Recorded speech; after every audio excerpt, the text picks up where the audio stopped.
Vladimir Putin पेश करना पसंद करते हैं, खुद को एक मजबूत नेता के रूप में जो रूस पर पूरी तरह से नियंत्रण रखते हैं। आपके राजनीतिक विरोधियों की सूची जो मर चुके हैं, कैद या जेल में हैं, बहुत लंबी है। लेकिन हाल ही में पुतिन का दिखावा बिखर रहा है। तो मेरा सवाल है मिस्टर प्रेसिडेंट, आपको किस बात का इतना डर है? पुतिन ने 1999 में सत्ता संभाली थी और आज भी हैं।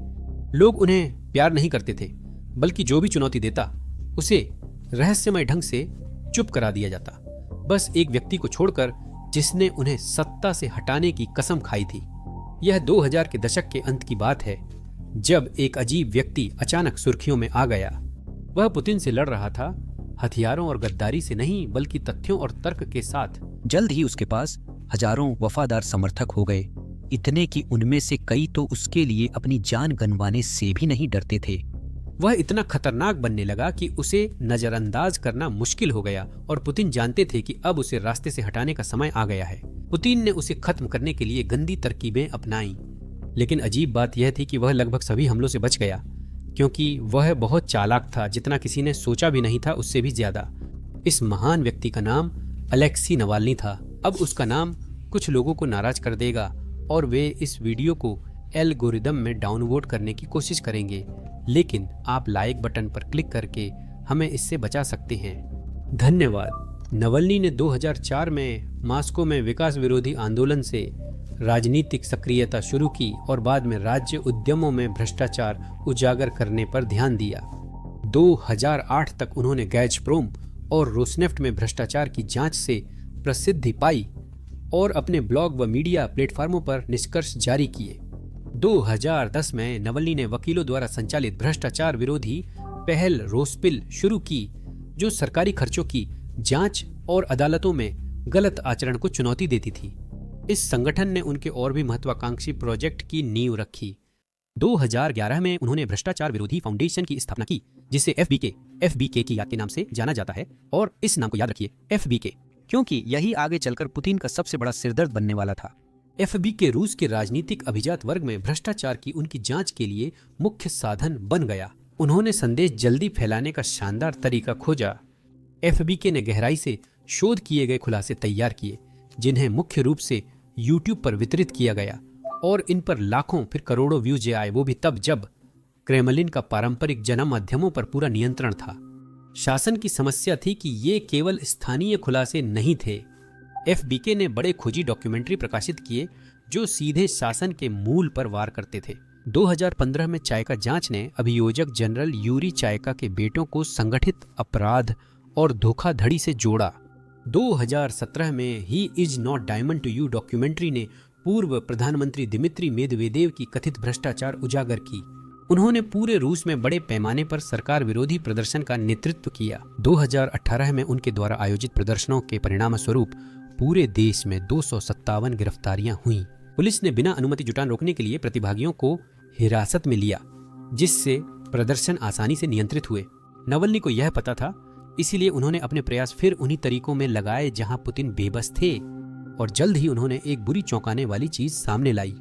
19 जनवरी 2021 को रूस लौटने और एयरपोर्ट पर गिरफ्तारी के 2 दिन बाद नवल्नी की टीम ने रूसी विपक्ष की सबसे बड़ी जांच जारी की।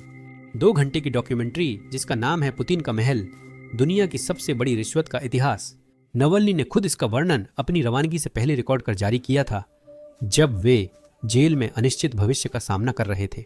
इस जांच में ब्लैक सी तट पर गालेंचिक के पास एक गुप्त परिसर के अस्तित्व का आरोप लगाया गया, जिसे विशेष रूप से व्लादिमीर पुतिन के लिए 135 अरब डॉलर की लागत से बनाया गया था। लीक हुई वास्तु योजनाओं, बिलों और व्हिसलब्लोअर की गवाही के आधार पर इस डॉक्यूमेंट्री ने वह खुलासा किया जिसे नवल्नी ने इतिहास की सबसे बड़ी रिश्वत कहा। एक जटिल भ्रष्टाचार योजना जिसमें पुतिन के करीबी ओलिगार्क्स, सरकारी तेल प्रमुख और अरबपति शामिल थे, जिन्होंने लाभकारी ठेकों के बदले इस निर्माण के लिए फंडिंग की। इस संपत्ति का पैमाना चौंका देने वाला था। इस एस्टेट का क्षेत्रफल 7,800 हेक्टेयर यानी 19,300 एकड़ था, जो मोनाको के प्रिंसिपैलिटी से 29 गुना बड़ा है। मुख्य निवास 17,691 वर्ग मीटर में फैला था। हवाई फुटेज में एक क्रीम रंग की 2 मंजिला हवेली दिखी, जो शास्त्रीय शैली में थी और सुरंगों से काला सागर से जुड़ती थी। नीचे जांच ने हर एक छोटी से छोटी जानकारी दर्ज की जिसकी किसी ने कल्पना भी नहीं की थी। इसने पूरे महल में लगाए गए $824 के टॉयलेट ब्रश और उतने ही महंगे टॉयलेट पेपर होल्डर का खुलासा किया। ये बेहद महंगे सामान इस बात के शक्तिशाली प्रतीक बन गए कि व्लादिमीर पुतिन का आंतरिक समूह आम रूसियों की रोजमर्रा की हकीकत से कितना पूरी तरह से कट चुका है। इस डॉक्यूमेंट्री का असर तुरंत और अभूतपूर्व था। प्रकाशन के पहले 2 घंटों के भीतर ही इसे लगभग 30 लाख बार देखा गया। एक हफ्ते में इस वीडियो ने 9.3 करोड़ व्यूज पार किए और अब तक 13.4 करोड़ से ज्यादा बार देखा गया, जिससे यह सबसे ज्यादा देखे जाने वाले राजनीतिक खुलासों में शामिल है। इस जांच से रूस में वर्षों बाद सबसे बड़े विरोध प्रदर्शन हुए जो 100 से अधिक शहरों में फैले। प्रदर्शनकारियों ने प्रतीकात्मक उपहास के लिए सड़कों पर मार्च किया और सुनहरे टॉयलेट ब्रश हवा में लहराए। क्रेमलिन के पास सिर्फ एक ही विकल्प था, चुपचाप देखना। इस खुलासे से व्लादिमीर पुतिन को इतना गुस्सा आया कि उन्हें व्यक्तिगत रूप से आरोपों का जवाब देना पड़ा जो वह विपक्ष के दावों पर शायद ही करते थे। उन्होंने कहा कि जांच में सूचीबद्ध कोई भी चीज कभी उनके या उनके करीबी रिश्तेदारों की नहीं रही। क्रेमलिन प्रवक्ता दिमित्री पेस्कोव ने आरोपों को पुरानी खबर कहकर खारिज किया और कहा पुतिन का ऐसा महल नहीं है। यह सब नवल्नी और उनकी किस्मत की वजह से संभव हो पाया, क्योंकि अगर वह किस्मत नहीं होती तो नवल्नी मौत से अपनी जंग हार जाते, या मैं कहूंगा एक रहस्यमयी मौत। महल की जांच से 5 महीने पहले ही क्रेमलिन ने अपनी नवल्नी समस्या को सुलझाने की कोशिश की थी। 20 अगस्त 2022 को नवल्नी साइबेरिया के टॉम्स्क से मॉस्को की उड़ान के दौरान अचानक गंभीर रूप से बीमार हो गए। ओम्स्क में आपात लैंडिंग के बाद विमान से उनकी चीखों की तस्वीरों ने दुनिया को झकझोर दिया और एक तनावपूर्ण गतिरोध में जहां उनके समर्थकों ने अधिकारियों पर जहर के असर को कम करने के लिए समय खरीदने का आरोप लगाया, नवल्नी को कोमा की हालत में बर्लिन के चैरिटी अस्पताल एयरलिफ्ट किया गया। कुछ दिनों में रासायनिक हथियार निषेध संगठन की 5 प्रमाणित प्रयोगशालाओं ने उस संदेह की पुष्टि कर दी। 2 सितंबर 2022 को जर्मन सरकार ने घोषणा की कि उसके पास इस बात के स्पष्ट सबूत हैं कि नवल्नी को नोविचोक नामक सोवियत युग के सैन्य स्तर के नर्व एजेंट से जहर दिया गया था। फ्रांस, स्वीडन और OPCW ने स्वतंत्र रूप से इस निष्कर्ष की पुष्टि की। नोविचोक का इस्तेमाल रूसी राज्य की पहचान थी, जैसे 2018 में यूके में पूर्व रूसी जासूस सर्गेई स्क्रिपाल को जहर देने में हुआ था। क्रेमलिन ने पूर्वानुमेय इनकार किया।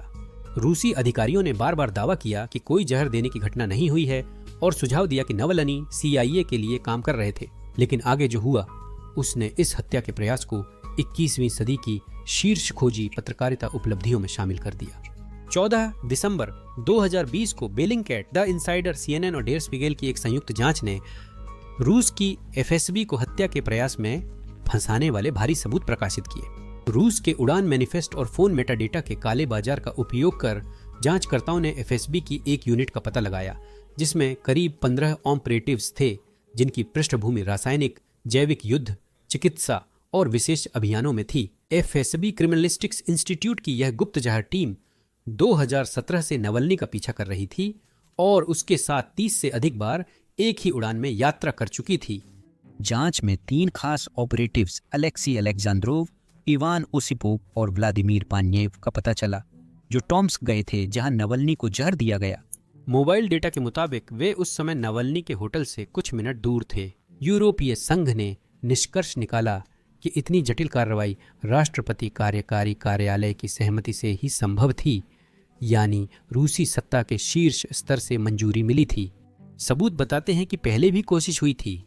जुलाई 2020 में नावाल्नी की पत्नी यूलिया कलिनिनग्राद यात्रा के दौरान अचानक बीमार पड़ी और अगली सुबह ही उनकी तबीयत सुधरी।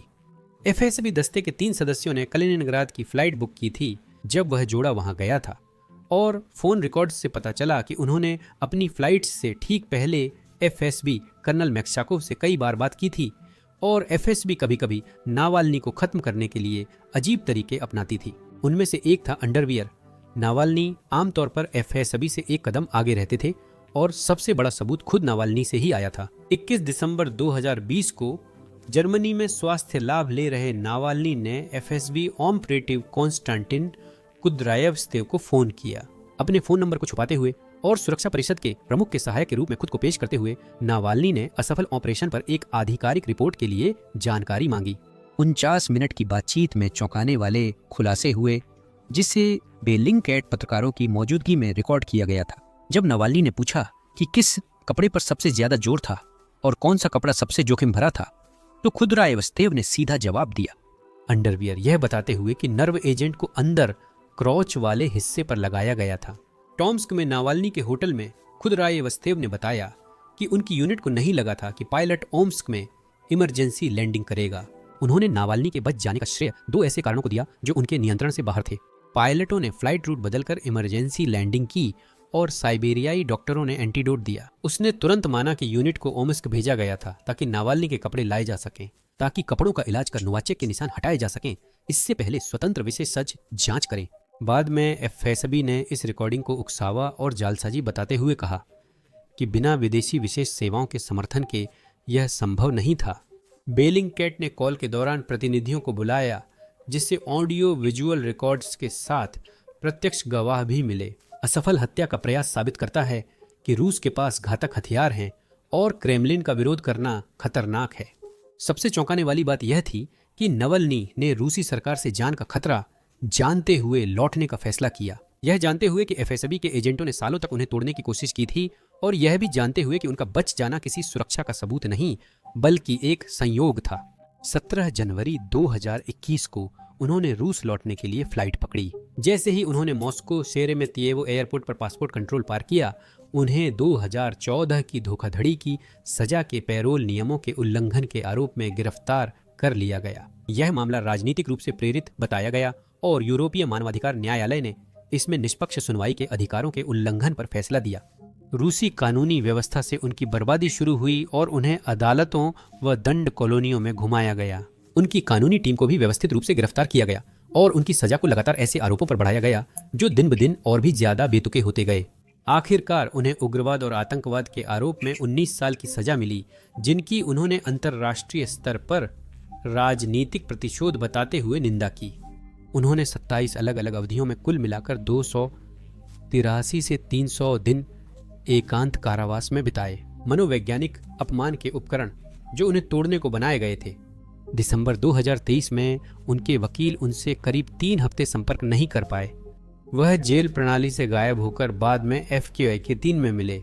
Polar wolf penal colony Kharp में स्थित यह जेल यामालुनेनेट्स क्षेत्र में है, जो मॉस्को से 1200 मील और आर्कटिक सर्कल के उत्तर में 40 मील दूर है। 26 दिसंबर 2023 को स्थानांतरण के बाद नवल्नी ने सोशल मीडिया पर लिखा, मैं आपका नया सांता क्लॉस हूँ। अब मैं आर्कटिक सर्कल में रहता हूँ। यह मजाकिया लगता है, लेकिन सबसे चौंकाने वाली खबर सिर्फ 2 महीने बाद आई। 16 फरवरी 2024 को रूस की जेल सेवा ने घोषणा की कि 47 वर्षीय नवल्नी की मृत्यु हो गई है। आधिकारिक कहानी थी कि टहलने के बाद वे अस्वस्थ हुए और तुरंत बेहोश हो गए। जेल अधिकारियों ने बताया, टहलने के बाद उन्होंने अस्वस्थ महसूस किया और बेहोश होकर गिर पड़े। बाद में राज्य ने दावा किया कि उनकी मृत्यु प्राकृतिक कारणों या हृदय अतालता से जुड़ी अचानक मृत्यु सिंड्रोम के कारण हुई थी। लोग उस कहानी पर यकीन नहीं कर रहे थे और उनकी मौत के हालातों ने गंभीर सवाल उठा दिए। 15 फरवरी 2024 को नवल्नी वीडियो लिंक से अदालत में शामिल हुए, मजाक कर रहे थे और स्वस्थ दिख रहे थे। पोलर वुल्फ जेल के एक कैदी ने 15 फरवरी की शाम को बेहद असामान्य गतिविधि देखी, जिसमें अचानक जेल निरीक्षण जैसा कुछ हुआ। कैदियों को उनकी बैरकों में बंद कर दिया गया और तलाशी ली गई। 16 फरवरी सुबह कैदी ने बताया कि 10 बजे नवल्नी की मृत्यु की सूचना मिली। आधिकारिक प्रेस विज्ञप्ति मॉस्को समय अनुसार 14/19 पर जारी हुई। मानवाधिकार समूह गुलागुनेट के अनुसार एक आधिकारिक रिपोर्ट में कहा गया कि 16 फरवरी को दंड कॉलोनी में कई कैमरे निष्क्रिय थे। इसकी व्याख्या इस रूप में की गई कि एफएसबी अधिकारी 14 फरवरी को पहुंचे और ऑडियो तथा वीडियो निगरानी उपकरणों को निष्क्रिय कर दिया। गुलागुनेट ने नवल्नी के शरीर पर चोट के निशान दर्ज किए, जिन्हें मेडिकल परीक्षकों से मृत्यु के बाद की चोटें बताने को कहा गया। उनकी पत्नी यूलिया नवल्नाया ने तुरंत व्लादिमीर पुतिन पर उनके पति की हत्या का आरोप लगाया। 17 सितंबर 2024 को उन्होंने एक नाटकीय घोषणा की। उनके वीडियो बयान के अनुसार समर्थकों ने उनके दिवंगत पति के जैविक नमूने रूस से बाहर निकालने और तस्करी करने में सफलता पाई थी। नमूने 2 देशों की स्वतंत्र प्रयोगशालाओं में भेजे गए। दोनों विश्लेषणों का निष्कर्ष एक ही था। उन्होंने आरोप लगाया कि अलेक्सेई की हत्या की गई थी और विशेष रूप से उन्हें जहर दिया गया था। प्रयोगशालाओं ने राजनीतिक कारणों से निष्कर्ष जारी करने से मना कर दिया। नवलनाया की टीम ने बताया कि उन्होंने कार्प कॉलोनी के 5 कर्मचारियों से गवाही एकत्र की है। इन बयानों ने नवलनी पर आधिकारिक कहानी का खंडन किया। उसने अपने सीने और पेट में जलन जैसी दर्द की शिकायत की। उसे तेज खांसी थी, दर्द में कराह रहा था और उसे दौरे पड़ रहे थे। उसकी मौत से कुछ घंटे पहले, उसकी मौत के बाद उसकी कोठरी के अंदर ली गई कुछ पहले न देखी गई तस्वीरों में रिपोर्टेडली फर्श पर उल्टी और खून दिखा। रूसी सरकार ने यह स्पष्ट नहीं किया कि पूरी तरह स्वस्थ 47 वर्षीय विपक्षी नेता अचानक कैसे मर गया। वैश्विक समुदाय ने इस पर अविश्वास जताया, लेकिन रूस के अंदर संदेश साफ था। किले को चुनौती दो, उसकी भ्रष्टाचार को उजागर करो, डरने से इनकार करो और शासन तुम्हें खत्म करने का तरीका ढूंढ लेगा। नवाल्नी की मौत ने क्रेमलिन की सनक नहीं रोकी, बल्कि और भी डरावनी चीज को जन्म दिया, चाहे इसमें कितना भी समय लगे या हत्या कितनी भी स्पष्ट हो। एक राष्ट्रव्यापी बदला जो नवल्नी को याद करने या समर्थन करने वालों को निशाना बना रहा है। 16 फरवरी 2024 को नवल्नी की मौत की खबर फैलते ही पूरे रूस में कुछ ऐसा हुआ जिसे क्रेमलिन सहन नहीं कर सका।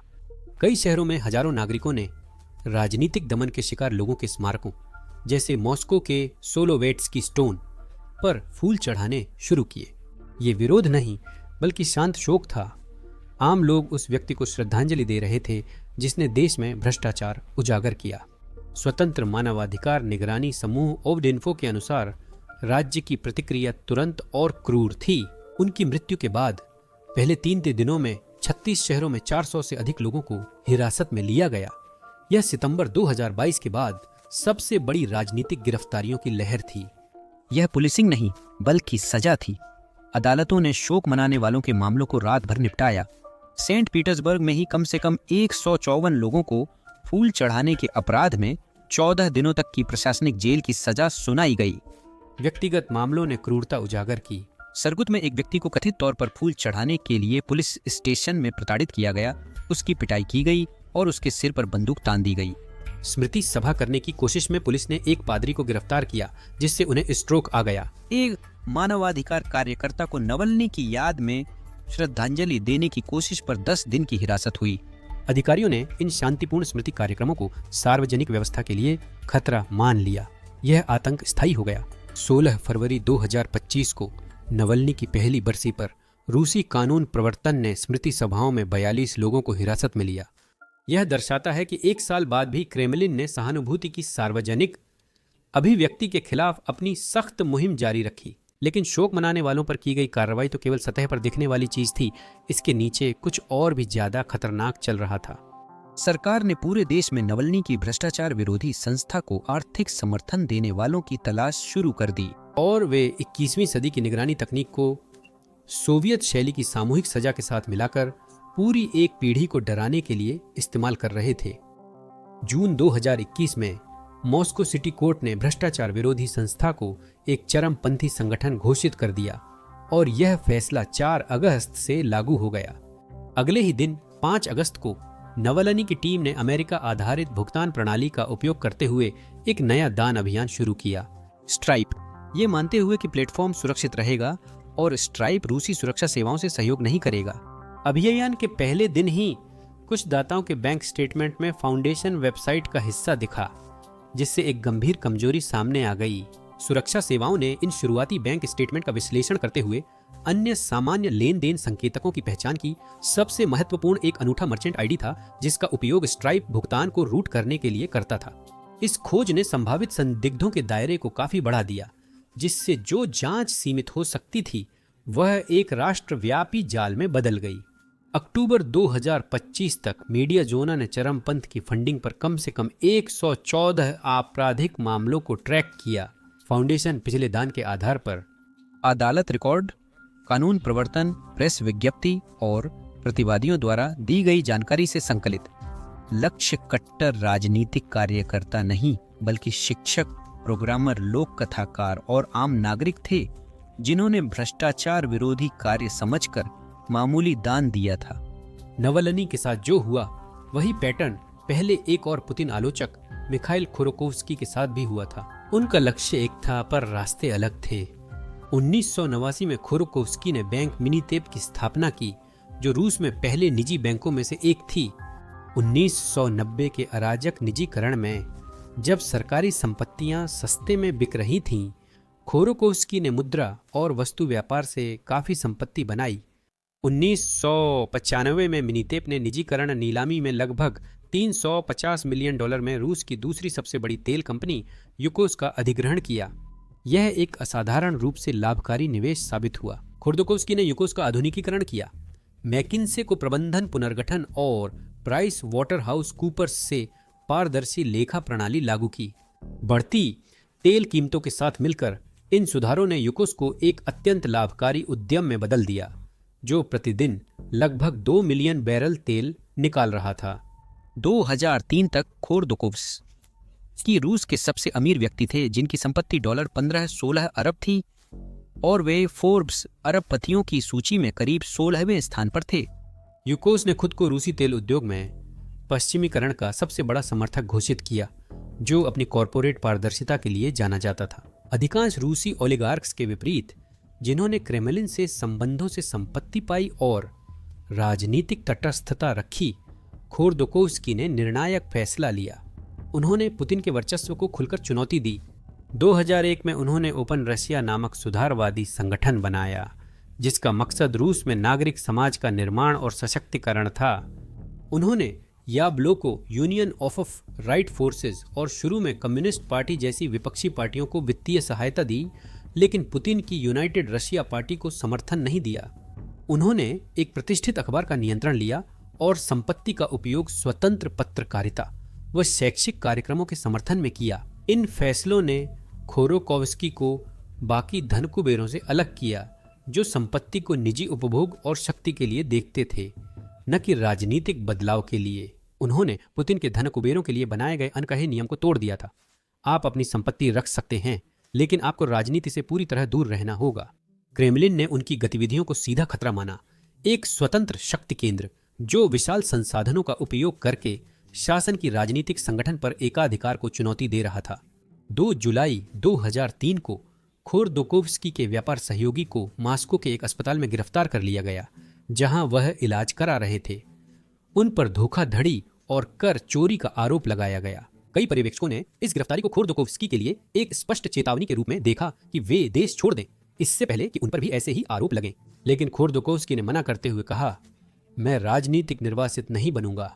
25 अक्टूबर 2003 को एक दृश्य में जो पुतिन युग को परिभाषित करेगा, सशस्त्र रूसी कमांडो ने साइबेरिया के नोवोसिबिर्स्क हवाई अड्डे पर ईंधन भर रहे यूकोस के चार्टर्ड विमान पर धावा बोल दिया। खोर्दोकोव्स्की को बंदूक की नोक पर गिरफ्तार किया गया और दिखावे के तौर पर कहा गया कि उन्हें मॉस्को में चल रही जांच में गवाह के रूप में पेश होने के लिए गिरफ्तार किया जा रहा है। लेकिन अधिकारियों को सौंपे जाने के कुछ ही घंटों बाद उन पर धोखाधड़ी, कर चोरी और अन्य आर्थिक अपराधों के आरोप लगा दिए गए।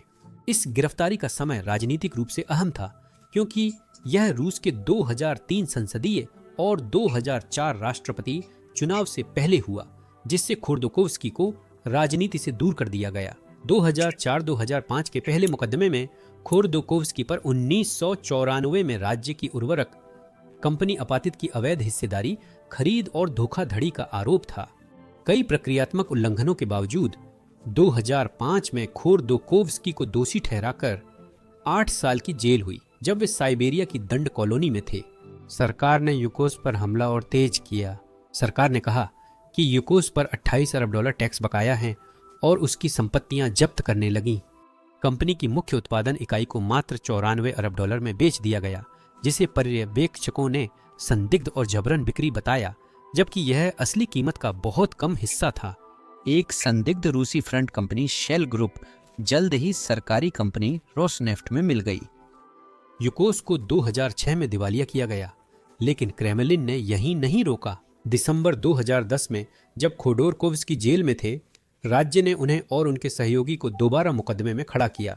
उन पर 350 मिलियन टन तेल चुराने का आरोप लगाया गया, जो मूल रूप से वह सारा तेल था जो यूकोस ने उनके प्रबंधन में पैदा किया था। 6 साल से ज्यादा बाद खोडोरकोव्स्की को फिर दोषी ठहराया गया और सजा बढ़ी, जिससे वे कुल 10 साल जेल में रहे। सजा की कठोरता पर पूछे जाने पर पुतिन ने लाइव टीवी पर कहा कि चोर को जेल में होना चाहिए और खोडोरकोव्स्की की तुलना बर्नार्ड मैडोफ से की। रूस के अभिजात वर्ग के लिए संदेश था कि कोई भी, चाहे कितना भी अमीर या ताकतवर हो, पुतिन से स्वतंत्र नहीं है। दिसंबर 2013 में 10 साल की सजा के बाद पुतिन ने खोडोरकोव्स्की को उनकी मां की बीमारी के कारण माफ कर दिया। सोचिए, शीतकालीन ओलंपिक से कुछ महीने पहले यह पश्चिमी दर्शकों को शांत करने का पीआर कदम लगा। रिपोर्ट्स के अनुसार खोडोरकोव्स्की को पार्का और पासपोर्ट देकर तुरंत जर्मनी भेजा गया। रूस से निष्कासन के बाद अंतर्राष्ट्रीय अदालतों ने उनके उत्पीड़न के दावों को सही ठहराया। यूरोपीय मानवाधिकार न्यायालय ने रूस पर मानवाधिकार उल्लंघन का फैसला दिया। और भी महत्वपूर्ण बात यह रही कि पूर्व यूगोस्लाविया धारकों ने हेग में $50 अरब का मध्यस्थता पुरस्कार जीता। अदालत ने पाया कि रूस ने एनर्जी चार्टर संधि का उल्लंघन कर यूकोस को खत्म करने के लिए कानून का दुरुपयोग किया। रूस ने यह पुरस्कार कभी नहीं चुकाया। नवलनी और खोडोरकोव्स्की की किस्मतें अलग थलग त्रासदियां नहीं हैं, बल्कि डराने धमकाने, हत्या और रहस्यमय मौतों की 20 साल पुरानी राज्य नीति का हिस्सा हैं। किसी भी व्यक्ति को निशाना बनाना जो शासन की सत्ता के लिए एक विश्वसनीय खतरा पैदा करता है। पुतिन के सत्ता में आने के बाद कम से कम 10 प्रमुख आलोचकों की संदिग्ध हालात में मौत हुई है, जिनमें जहर, गोली, खिड़की से गिरना और विमान हादसे शामिल हैं। यह एक स्पष्ट विकास है जिसमें गुप्त अभियानों को बागी लोगों पर दोषी ठहराने से लेकर राज्य द्वारा स्वीकृत हत्याओं तक का सफर है, जिन्हें सार्वजनिक रूप से दंड मुक्ति के साथ मनाया जाता है। 27 फरवरी 2015 को प्रमुख विपक्षी नेता और पूर्व उप प्रधानमंत्री बोरिस निम्सोव को मॉस्को में क्रेमलिन के सामने एक पुल पर पीठ में 4 गोलियां मारी गईं। यूक्रेन में रूस के युद्ध के खिलाफ मार्च के समर्थन की अपील के कुछ घंटे बाद ही वे चल बसे। अंतर्राष्ट्रीय पर्यवेक्षकों ने इसे पुतिन के हाई प्रोफाइल आलोचकों की हत्या की इच्छा में अहम मोड़ माना। 5 चेचनों को हत्या में शामिल होने के आरोप में गिरफ्तार और दोषी ठहराया गया, लेकिन हत्या का आदेश किसने दिया, यह आधिकारिक रूप से अनुत्तरित रहा। संदेह था कि इशारा क्रेमलिन की ओर था। 2022 में बेलिंगकैट, द इनसाइडर और बीबीसीआई इन्वेस्टिगेशंस की संयुक्त जांच से सच सामने आया। नवलनी को जहर देने की जांच करने वालों ने उन्हीं तरीकों से पता लगाया कि एफएसबी के क्रिमिनलिस्टिक्स इंस्टीट्यूट की सीक्रेट असैसिनेशन स्क्वाड के एक एजेंट उसी यूनिट से थे जिसने बाद में नवलनी को जहर देने में भी हिस्सा लिया। व्लादिमीर करामुर्जा और दिमित्री बेकोव महीनों से रूस में नेम्सोव का पीछा कर रहे थे। यात्रा डेटा के मुताबिक निगरानी टीम कम से कम 13 यात्राओं में नेमित्सोव के पास थी। गोलीबारी से पहले अन्ना पोलिटकोव्स्काया एक और डरावना मामला थी। 48 वर्षीय खोजी पत्रकार नोवाया गजेता के लिए काम करती थीं। उन्होंने 7 साल तक दूसरे चेचन युद्ध को कवर किया और रूसी सेना द्वारा मानवाधिकार उल्लंघनों का दस्तावेजीकरण करने के लिए प्रसिद्ध हुईं। उनकी रिपोर्टिंग से रूसी अधिकारी कई बार नाराज हुए और उन्हें हिरासत, निर्वासन व जहर देने की धमकी मिली। अपने करियर में उन्होंने अपनी किताब पुतिन्स रसिया नाम रखकर अपना रुख साफ किया। सितंबर 2004 में बेसलान स्कूल बंधक संकट की रिपोर्टिंग के दौरान फ्लाइट में चाय पीकर वे बेहोश हो गईं और अस्पताल में भर्ती हुईं। सहयोगियों को शक था कि उन्हें जहर दिया गया। जहर की पहचान नहीं हो पाई क्योंकि मेडिकल स्टाफ को खून की जांच रिपोर्ट नष्ट करने का आदेश मिला था। 7 अक्टूबर 2006 को पुतिन के 54वें जन्मदिन पर उन्हें उनके मॉस्को अपार्टमेंट की लिफ्ट में गोली मार दी गई। उनकी मौत के वक्त वह चेचन्या में कथित यातना पर रिपोर्ट बना रही थी।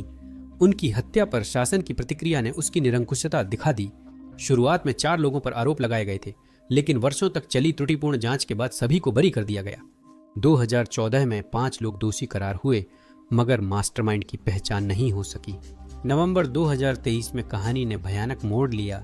एक दोषी हत्यारे जो पूर्व पुलिस अधिकारी था और 20 साल की सजा काट रहा था, को व्लादिमीर पुतिन ने राष्ट्रपति क्षमा दी क्योंकि उसने यूक्रेन में रूस के आक्रमण में लड़ने का अनुबंध किया था। अलेक्जेंडर लिटविनको का मामला आधुनिक इतिहास की सबसे दुस्साहसी सरकारी हत्या माना जाता है।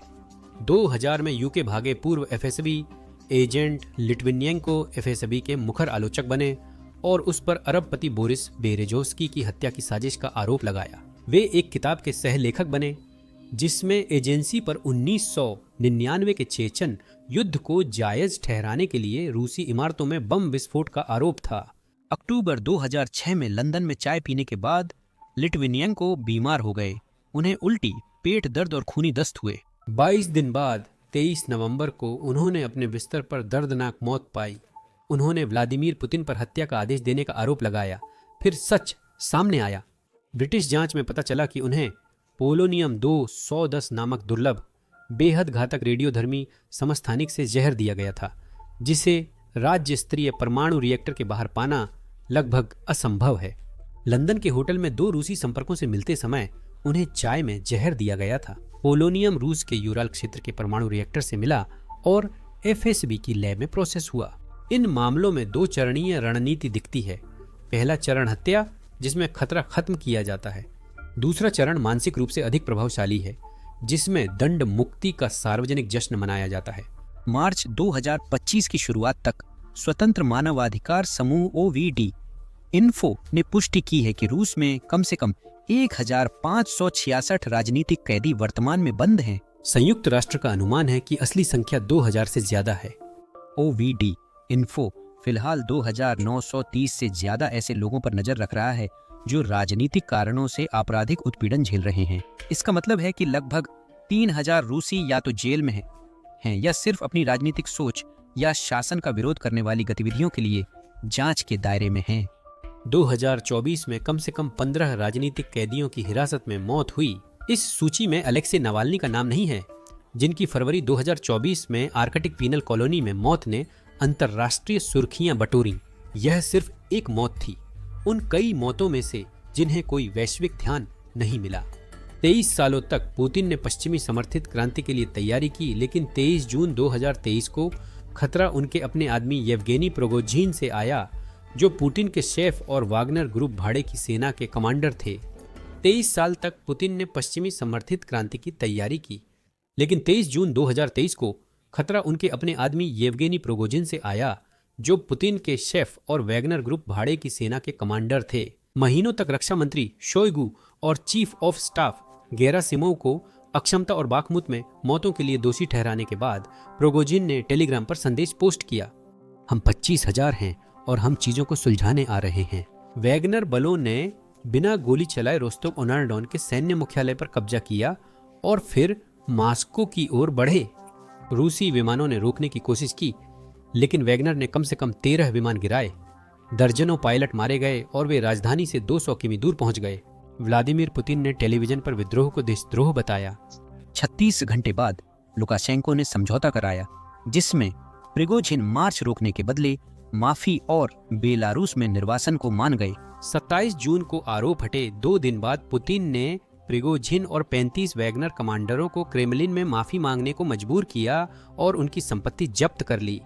लेकिन विश्लेषकों ने उन्हें मृत व्यक्ति जो चल रहा है कहा, क्योंकि सार्वजनिक अपमान का जवाब न दिया जाना संभव नहीं था। ठीक 2 महीने बाद 23 अगस्त को प्रिगोजिन का जेट उड़ान के दौरान ही विस्फोट हो गया, जिसमें बोर्ड पर मौजूद सभी 10 लोगों की मौत हो गई, जिनमें वैगनर के पूरे शीर्ष नेतृत्व भी शामिल थे। पश्चिमी खुफिया एजेंसियों ने इसे बम से की गई हत्या माना। हालांकि पुतिन ने अजीब तरह से दावा किया कि उन्हें ग्रेनेड के टुकड़े मिले और यह भी सुझाव दिया कि प्रिगोजिन के लोग नशे में थे और गलती से विस्फोटक उड़ा बैठे। यह विद्रोह पुतिन के 23 साल के शासन में उनकी सत्ता के लिए सबसे बड़ी चुनौती थी। इसने उनकी अजेय छवि तोड़ी और दिखाया कि असली खतरा उनके सिस्टम के भीतर से था, न कि पश्चिमी उदारवादियों से। प्रिगोजिन विद्रोह के बाद तो बच निकले, लेकिन 2 महीने बाद हुए धमाके ने पुतिन को चुनौती देने की कीमत साफ दिखा दी। जो व्यक्ति खुद को अजेय दिखाता है, वह एक ऐसे सिस्टम में फंसा हुआ है जो डर पर टिका है, और अब वही डर उस सिस्टम को अंदर से खोखला कर रहा है। सवाल यह नहीं है कि पुतिन अपने ही लोगों से डरते हैं या नहीं, बल्कि यह है कि वह उस डर को हकीकत बनने से कितने समय तक रोक सकते हैं। व्लादिमीर पुतिन दुनिया की ताकतवर सेना के कमांडर हैं, फिर भी वह अंदर से असुरक्षित महसूस करते हैं। उनके पास 2 प्रोडक्शन टीमें हैं जो एक दूसरे पर नजर रखती हैं और उनकी सुरक्षा सुनिश्चित करती हैं। असल में उनके पास ऐसे लोग हैं जो उनके खाने को चखते हैं इससे पहले कि वह खुद खाएं। इसका कारण जहर दिए जाने का डर है। जो आदमी नियंत्रण दिखाता है वह हत्या के डर में जीता है, और उसका डर विदेशी दुश्मनों से भी ज्यादा है। उसका सबसे बड़ा डर उसके लोग हैं।